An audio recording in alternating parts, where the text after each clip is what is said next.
It is 9 o'clock, and welcome to a special hour of Jacksonville's Morning News. Rich Jones, Christine Bellino, Benjamin Fridkiss with you. Jacksonville Mayor Donna Deegan joining us in studio. Just a couple of days after $1.92 billion spending proposal was laid at the table of 19 Jacksonville City Council members, this is where kind of the rubber meets the road, if you will, over the next several months. It always ends up being a very busy summertime for the Jacksonville City Council Finance Committee and then ultimately the City Council. But as you said, Mayor, in your statement to City Council, we have to lean in that this is going to be from potential to progress. So as we were talking a moment ago, a budget is a statement of priorities. How did you prioritize spending and what your vision was and what you promised on the campaign trail leading up to last year and being elected, and how did that all come to bear in this overall $1.92 billion spending plan? Well, look, a budget is a moral document. You know, it says what our values are as a city.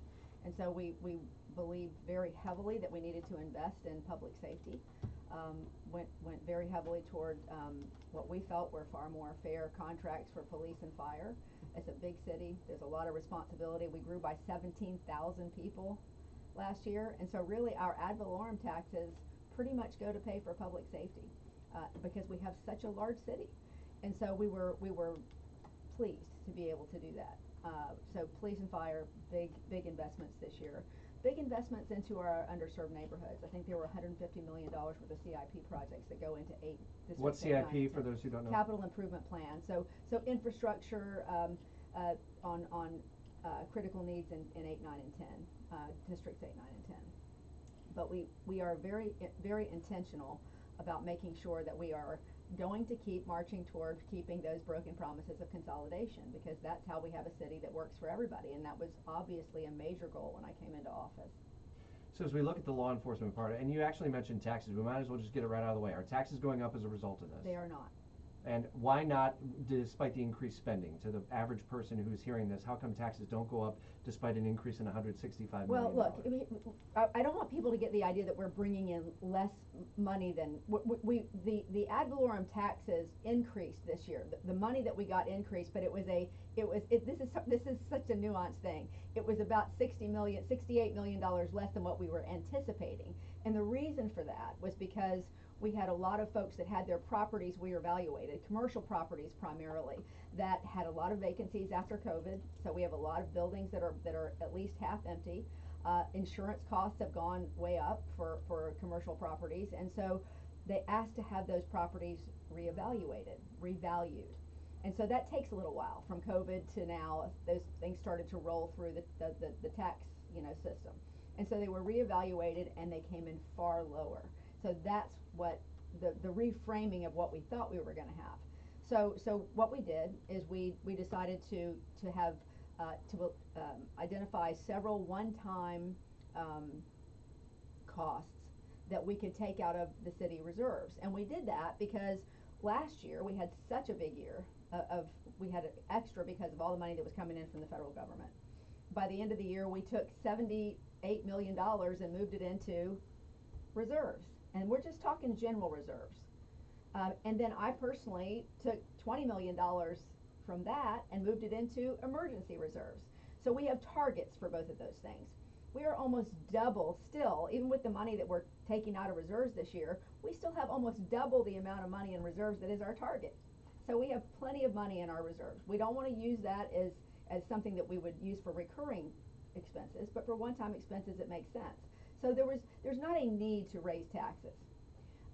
We just need to make sure that we are being fiscally responsible with the dollars that we have. And so what we're doing this year is we have created a number of what we call lean teams that we are evaluating the processes of the city. Our goal is to create a far more efficient city government. We're asking all the city departments to evaluate the way they do things. As you know, we've already streamlined a few things, permitting. We've got a new procurement system.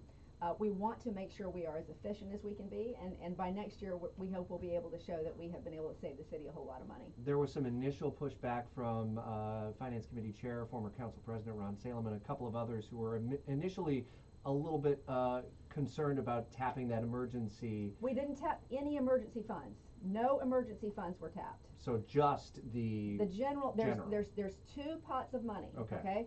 There is the general reserves and there are emergency reserves. we did not even come close to touching emergency reserves. And in the general reserves, even with this money that we want to take out to pay for these one-time expenses, we still have almost double the amount of money in those reserves that we target. So there is money there to be used for this purpose.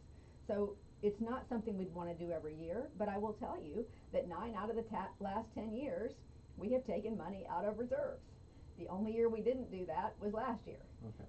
So it is a very common practice, and something that we hope that after we've been able to implement these lean processes this year, we will not have to look at doing. And is the assessment of the commercial properties process done so that we're like back at a foundational level, if you will, for those commercial properties? You know, that's a great question. I don't know how many more are out there to be reevaluated, but I do know that what we were told is that there was a fairly large tranche of them that went through this year. So that my hope is that's where we are. That's my hope is that we're not dealing with that again.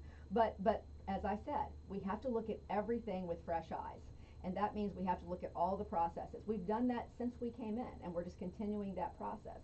So we're trying to streamline everything. There are places where we need to create more, like we talked about with permitting. We needed more people in permitting. There may be other city departments where we can reduce the amount of manpower that we have there. So right now, we're taking a look at all that to try to make sure we have the most streamlined process we can have. All right, I'm glad we clarified that point because it does raise some questions about the spending and the increase in how we get to that point. But we were starting about law enforcement. So more officers and Yes. more vehicles. Yes. Talk a little bit about what investment is happening there on top of the new contracts that have just been approved. That's right. We've approved pretty significant raises for both police and fire. I have to tell you, when I came in, I don't guess last year I had a whole lot of time to look at all that stuff, and plus it wasn't time to negotiate yet. And when they put the salaries in front of me for what we were paying, you know, our police and fire folks, I said, gosh, that's lower than I would have expected, and we need to do better. And so we initially came in with the idea that we wanted to make sure that we paid them a wage that would allow them to make sure they could recruit and retain. And then we were able to also negotiate a return to a defined pension benefit for those folks, because they were very, very intent on saying to me that if they did not have that, they were going to lose officers to other departments, and we just can't have that. So that's done, and on top of that, more officers who are coming in this Yep. budget cycle? When we came in last year, we wanted to add 200 officers over the next 4 years. So what the sheriff has done is he's asked, basically last 2 years he's asked for an additional 40 officers. They weren't able to really fill those entirely before, and we think that with these new salaries and this new FRS option for police, which won't go into effect until 27, that just the FRS part, the salaries will, but not the FRS. We think they'll be able to retain a lot more of the talent that they'd like to keep here. How soon will the sheriff and you be able to judge that this change is having the needed impact, or the desired impact of being a good recruit? Are we already seeing signs of it as he's out recruiting law enforcement to say, hey, coming in 27, we've got this as an option? It's not just that. It's the fact that we've really increased salaries quite a bit. So he believes it's going to have an immediate impact. We'll see. We'll see how long it takes us to recruit and get all those officers in place, because sometimes it's a process that takes quite a bit of time. But he is very hopeful that it's going to be something that will be an immediate impact. It's 9:08 now, coming up on 9:09. Jacksonville Mayor Donna Deegan joining us in studio. Rich Jones, Christine Bellino, Benjamin Fritkiss here as well. For those who aren't natives of Jacksonville or have lived here long enough, the Jacksonville Journey, you may remember, was a pretty significant venture under former Mayor John Payton, which was really focused around trying to swarm the issue of crime from a number of different angles. Yes. And if you were with us on the mayoral campaign trail last year with you and ultimately Daniel Davis talking about the need to reinvigorate or bring back some of those crime prevention sort of tools. Is a rebooted Journey in this budget? Yes. And if not, how does it go forward over the next year and year plus? Yeah, it is. We filed legislation on that, and it is in this year's budget. But we are creating that with existing funds. So we were able to find existing funds that through other processes that we can invest in that to get that started. And that's a partnership with the sheriff. It's a partnership with other agencies that work on crime prevention. I think, you know, a lot of it is just making sure that every one of the stakeholders that really can bring to bear some solutions here are engaged in the process. And so I'm excited about getting that started. It took a little while. You know, as you remember, Lakeisha Burton was with us at first and ended up having to step down because her husband Greg had some health challenges. We brought in Charles Griggs, and he picked up where Lakeisha left off, and so we're just now getting that legislation going. Approximately how much is it going to be? Back in the day under the Payton administration, it was $30 million. These days, $30 million isn't going to be $30 million. Well, but for the process of this year, we're looking at $4 million. We're not. It is going to be a process to ramp up. But there's no sense in allocating more money than we can spend at this particular time in terms of getting everything set up. We're going to set up a board. There needs to be accountability measures built in. You know, so it's all a process. This year it's going to be $4 million. And so for those again who might not be familiar, the journey included a number of different things from education and other sorts of programs and projects. What's the vision there for this year, and what's your ultimate goal for that by the end of your first term? Ultimately? Well, look, you know, I think we started that process, whether you want to call it journey or not. We started that process with our literacy initiative, which has been wildly successful. As you know, we're about to cross 1.5 million minutes read. Holy we started cow. off with a goal of 300,000 minutes, increased it to 1 million, and now we're at 1.5 million, about to pass that. So I don't even know what to do to incentivize people. I mean, it's fantastic. So, but as we know, 70% of the folks in our jails do not read at that third grade level that we need folks to have that reading proficiency at. So we know that to be able to have better literacy will create less folks that are having difficulties with our criminal justice system. So that's one part. But you know, some of the things that you know we've talked about is just more presence, you know, in the neighborhoods. That's one of the things that made the journey so. You invested a lot more in police back then. There was a big investment in community policing, in partnership with a lot of the groups that are doing work in the communities. And the sheriff is, you know, already doing some of that, but this will be a really focused effort. So I think it's going to be a great partnership. Not a budget question, but you mentioned the sheriff, and we were talking about it a little bit off the air. How has your relationship evolved with him? I mean, he wasn't a proponent of yours on the campaign trail, but you both said we're going to work together. How has that relationship developed? Listen, I have a great relationship with the sheriff. I appreciate all the things that he's trying to do in terms of transparency. I think when you talk to folks on the streets, I think it's the number one thing that they want to see from their government. They want to see more transparency, and I think he's taken a lot of steps toward that. He's spending a lot of time in the community. We have a good relationship. I think we both are very focused on making sure that, you know, it's great to see those homicide numbers coming down. We want to keep that happening, but we want to make sure that everybody feels safe in this community. And our next thing that we're going to be looking at is, you know, how do we collaborate on this new homelessness initiative, because there's a new law going into effect in October that means that it's going to be illegal for folks to sleep on the streets. So we're going to try to create, or we aren't going to try, we have created, we're going to roll it out in a couple of weeks, a plan to try to make sure that that's not a big law enforcement issue. So while not giving away the entirety of the plan, and Christine's going to weigh in just a second too, but since we're on the topic, it would involve about $10 million, as I understand it, from the city, and then some other money from external sources. Yeah, what will it look like, big picture, I guess? Well, it's a $15 million initiative. $10 million is coming in from the city this year. And this is absolutely necessary because we have to comply with that law or we could face a lawsuit. So what we did last year is I spent a lot of time talking with some folks that created a project called the Karma Project in Reno, Nevada. And it's basically, the idea behind it is you take people who have been in homelessness and make sure that they have the opportunity to work with the folks who are trying to make sure that they can speak to people who are living on the streets. Because a lot of times there's distrust there, and to help those people understand, okay, now we're going to create services for you.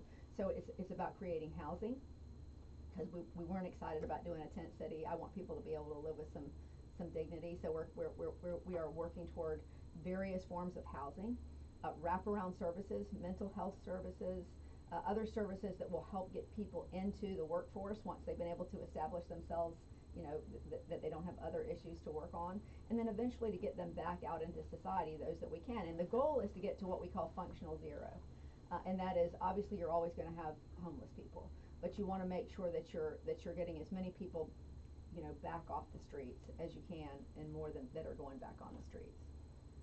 Mayor, two questions. One, the money that's taken from the general fund, if you could just explain to those who don't know how that money is replenished year after year. And then two, are the pain points for you for this year's budget? What were you not able to accomplish that you were going to target for next year? Well, first of all, in terms of the general fund, there's a target of having 10% of GSD, General Services District money, into that fund. At the last number I got of that, we were at 26%. So we have a very healthy general fund, general reserve. That money can be added to, or it can be subtracted from, but the goal is never go below 10%. So we're very healthy there. As far as the emergency reserves, that target is 7%, and we are also over that. So we're in good shape in terms of our reserves. I'm sorry, what was the other question? The pain points for you for the budget, things that we've talked about all the things that you're able to accomplish. What are some of the things that you weren't able to accomplish that you are going to target personally for next year? Yeah, I was disappointed that we had to reduce the number of public service grant money, and also our money for arts and culture was reduced more than I would have liked. We really wanted to grow that budget because arts and culture has a 20-to-1, return on investment. And so what I've told people this year is I've tried to very much focus on those things that have the greatest amount of return on investment for our citizens, because the idea is let's grow our revenues from every source that we can without raising taxes. And so that was disappointing to have to do that. I'm trying to think what were some of the other things that let's see. Is that because I saw in the budget that the money for grants was significantly lower than what was anticipated? Is that why that was cut? It was cut because we had to cut $13 million out of the budget. And so we had to cut various projects or reduce various projects like those. Because we even reduced a little bit from the mowing budget, which I really hated to do because people have been so excited to see that, more. We didn't cut a lot from mowing because we still think it's very important for people to have, neighborhoods that are edged and mowed and all those. But that's another place where we had to take some money out. We had to turn down literally hundreds of projects, hundreds, very, very valuable, worthy projects. But you can't spend money that you don't have. But I really believe that with the processes we're putting in place, we're going to be in better shape next year. At 9:17, I'm also reflecting on something that you had said a lot on the campaign trail, and you have said a lot throughout your year plus in office, is going to get more of the money from Tallahassee and especially Washington and bring it back. I don't know if you have a number per se, but are you satisfied with the process to date in bringing back some of that grant dollars, bringing back some of those for projects, and where are you at in the process of trying to expand that? Oh gosh, yes. I mean, the Emerald Trail grant alone of $147 million was probably, I don't know, 10 times greater than any grant we've ever gotten before. I mean, it's a great deal of money. I think in total we've brought in more than $250 million in grants so far. We've got probably another 200 out there waiting to hear back on, and so we're working hard to bring down as much of that money as we can. What's great, Rich, is a lot of it, especially the resiliency money that's coming from DC, doesn't require anything from us but to take the money and put it to good use. And that's always the best kind of federal grant to get when you don't. I mean, same with the Emerald Trail. There was nothing. Well, with the Emerald Trail, we were already investing in the Emerald Trail, but in terms of the resiliency money, we just get to take that and put it to work for our citizens. And Emerald Trail just got another $1 million from Dolores and Are Wayne they Weaver. just the best? I mean, really, they're the loveliest people, and continuing to invest in our community. And I was really grateful that Mr. Weaver took the time to speak out very strongly about the community benefits agreement. Part of which, as you know, was passed, which was to fund our riverfront parks. And the rest of it we'll be discussing actually on the 23rd, I believe, is when that gets introduced again in council. And that'll be next week. Is that $94 million in this year's budget plan for those who don't follow the budget process? Where does that fall in terms of? No, that's actually something that will be up for discussion. But the idea is to spread it out over a few years, and not to start until I want to say next fiscal or the fiscal after that, to line up with the Jaguars lease, really. But in terms of the time period, that's what we're going to be discussing. But the things that we want to invest in are the same things that we've invested in, to date. We think affordable housing is incredibly important. We think the east side is incredibly important because it's so impacted by what's happening at the stadium. And it's one of those communities that has been, historically disinvested in, So it's really important that we focus on those things. Workforce development. We have so much construction and other work going on in our city now, and we need the workforce to keep up with that. Right now we don't have it, so it costs us a lot of money to bring in workforce from other places. So workforce development is critically important. Homelessness initiatives, extraordinarily important. So we'll be talking about all those things in the coming weeks. We're visiting with Jacksonville Mayor Donna Deegan on a special hour of Jacksonville's Morning News. It's 9:20, and we appreciate your opportunity or your availability of coming in and answering a number of budgetary questions. UF Health Jacksonville, building improvements, $38 million, and that comes on top of other funding that has to go into UF Health as well. Why is that such an important investment in our community? Listen, UF Health is a jewel for us. It is the only Trauma One center that we have, but also it is where every single one of our most vulnerable citizens goes for medical treatment. Where a lot of folks from our jail go for medical treatment, where a lot of folks who can't pay for services go for medical treatment. Every hospital in this city sends their folks that are underserved to UF Health.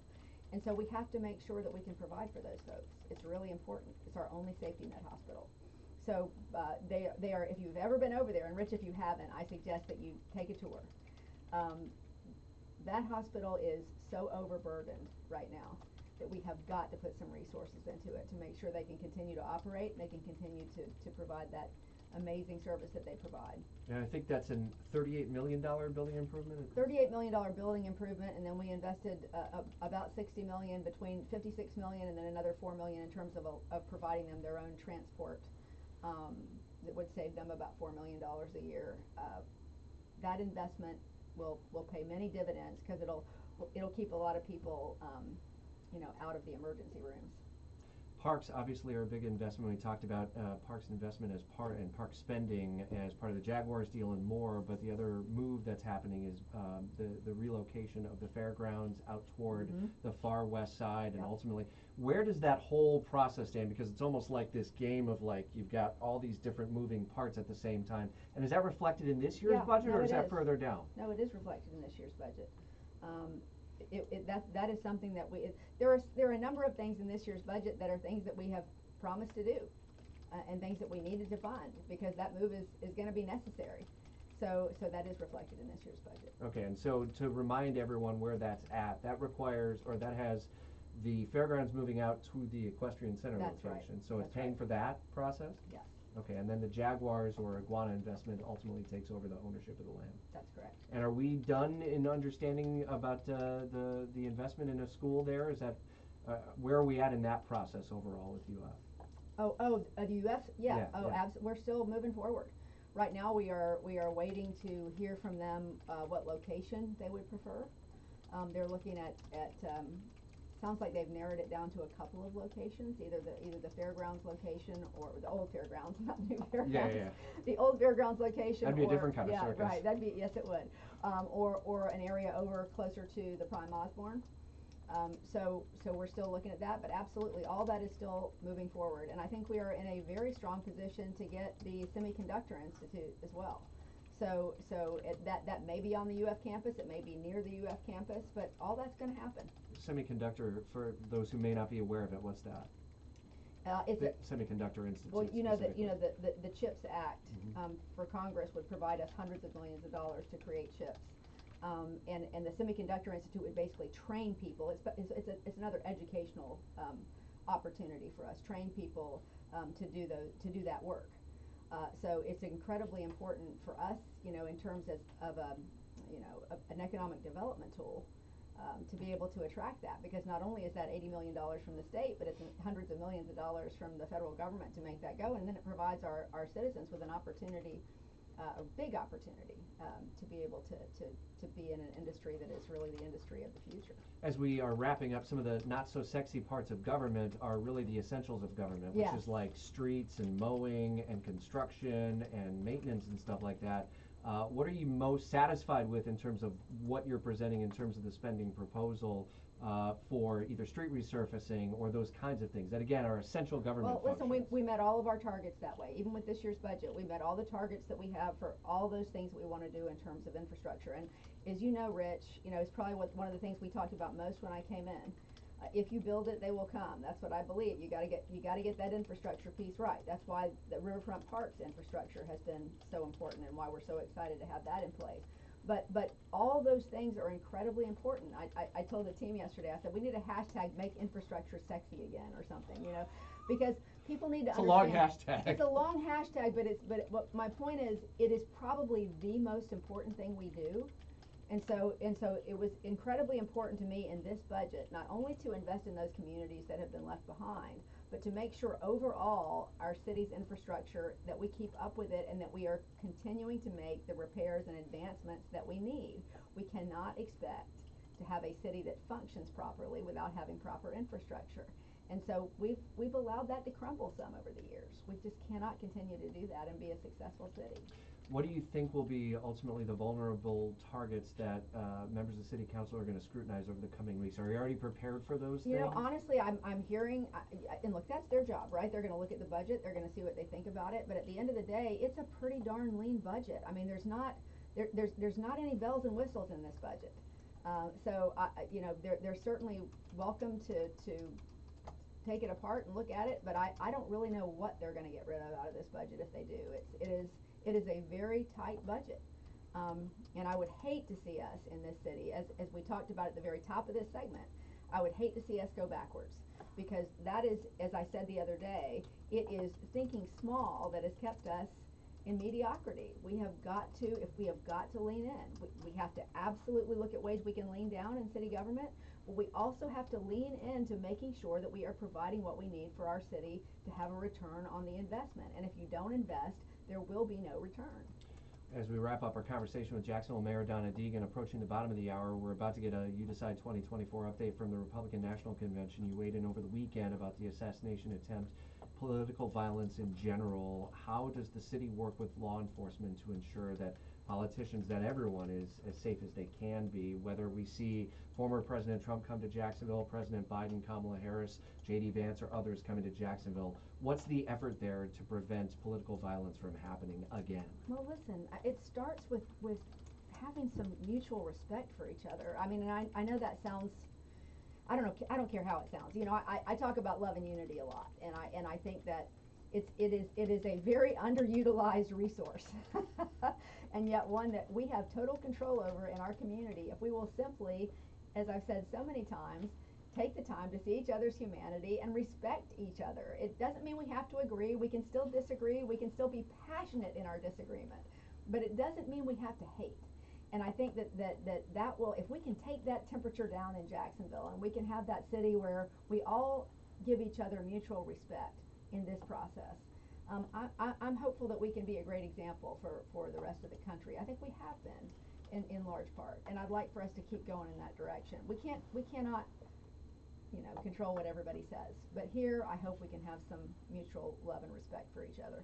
In about 35 days, we'll see you at the 10th annual Carathon, presented by Duval Asphalt. It's the 30th year. Are we already for the back? Yes. My goodness. And we're expanding to 2 days this year. Oh my goodness. Because it's the 10th Carathon. We've got a big honking goal. Have so you we'll invested in a lot of cough drops and you gargling salt water and all that I'm doing good those stuff? things and catching up on sleep in advance of that 36-hour broadcast. But we'll see you down there in 35 days. Jacksonville Mayor Donna Deegan, thank you very much. Thank you so much, Do Rich. appreciate it. We'll pause there as Jacksonville's morning news continues. And again, back out to Milwaukee in just a few moments. Oh, I kept trying to find On the go.